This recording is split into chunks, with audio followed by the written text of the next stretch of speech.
This is the manifesto panel. This is where it all gets started. So we were actually founded in '82, I want to say. We were first known as Amazing Software. Pretty cheesy name. So we, few months into it, maybe like that name lasted for like 3 or 4 months, we realized that we changed it to Electronic Arts. This is our picture right here of Trip Hawkins, the founder of EA. And we started to kind of see what we could get into game-wise. Then we dive into our creativity side. This is where we really start to figure out, are we even going to stick into gaming? We started making music software, painting software, even writing. It's very interesting stuff because we were saying like we could just be a software company, period, at this point. We weren't really sold on games, per se. But this one, let me see here. Oh yeah, and also, I'll dive into that bottom part. This one was actually our first internally developed game, Skate or Die. 13,000. 13,000, super cheap. Hey, I know, right? And where we come to, because this took about 3 months to make, and it was about a 5-man team. And now we've got to the point where we're in the millions for sure, like multi-millions for games. It takes us about anywhere from 18 months to 2 years to make a game now. And we're talking teams of like in the hundreds. And so we've come a long, long way from this guy right here. Oh yeah, dude, and that's the thing, we started getting into our sports ones as well. And this is where you actually even see Michael Jordan sitting with one of our developers. Michael Jordan was like the first celebrity to come by our campus and actually talk with our developers and have his input on the game itself.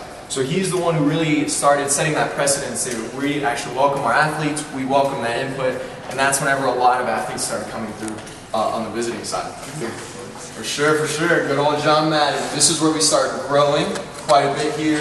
And for sure, as all of you guys know, this is John Madden, former NFL coach, but he has created a major legacy. He's the one who even brought in our partnerships with ESPN as well as the NFL, and we're going on, I think, about 28 years of that partnership at this point. And one of the craziest things about this guy is that whenever he did bring in these partnerships, we were so thankful for it that we offered him unlimited stock in the company.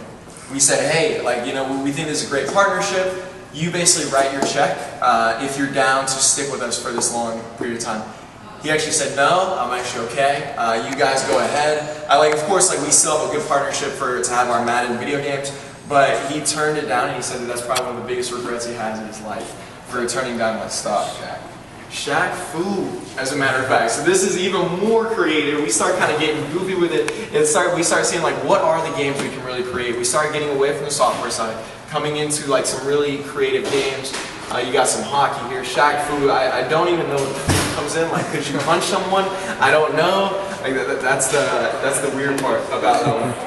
Then we come into the leadership side. On leadership, this is where we really start even expanding, taking over some other campuses. For these two right here, DreamWorks and Westwood, they deal a lot with our mobile games, and this is down in LA. So we acquired both of these, and we have an office down in LA that's primarily mobile. Maxis is what we'll see a little bit later here, but Maxis, of course, as we know, it makes The Sims. A big popular game, one of our games that is kind of the one that flies under the radar, that always probably sells some of the most in the year.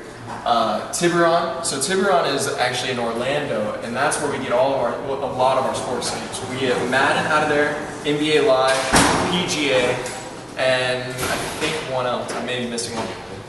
Up north in Vancouver is where we have FIFA and UFC actually. And this is FIFA 98. We celebrate this one is because this is when FIFA became the #1 soccer game. The first one? I don't think it's the first FIFA. I think there's an earlier FIFA, but this is whenever FIFA took #1, and it hasn't left #1 since. So that's the pretty epic part about it, and big things to celebrate on that one. But this picture was taken back in, where was it? 98.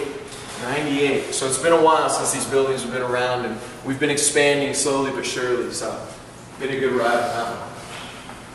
Speaking of expansion, this is where we go into our other campuses. Here's a picture of basically our whole campus right here where we're at. Again, we walked in right over here, and we're going to be taking this little circle.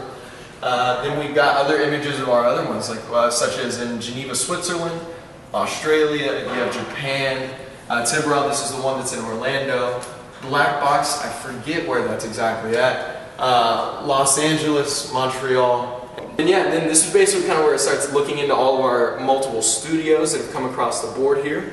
Even Harry Potter, I even remember playing this game on the PC, like one of the first Harry Potters. Like this is, I think, for the third or fourth book, but it was weird. I thought the Harry Potter partnership was another random one, but we started getting into the movie partnerships and seeing what we could do on that. Coming into these shelves here, you go bottom is really where we go the history of consoles, and this is exactly where I was talking about that patent with the four-way play. We actually created like an EA Sports specific thing for the 4 players.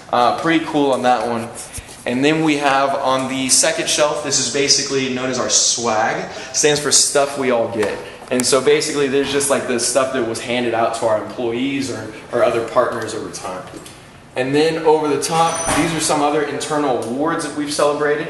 One of the cooler ones, kind of gross I'd say at the same time, is this EA Integrity jar right here. Right here, this is basically, I'm sure you guys have heard of that little saying of you don't want to be the person to reach for the last cookie in the cookie jar. Yeah. So with that one, this is our EA Integrity jar. I don't know if that's a real cookie. I hope no one ever tries it. Boy, does it look gross. So some very interesting stuff on that. Then we get into the world of connectivity. This is, of course, the world basically that we're in today. This is really where it changed the game.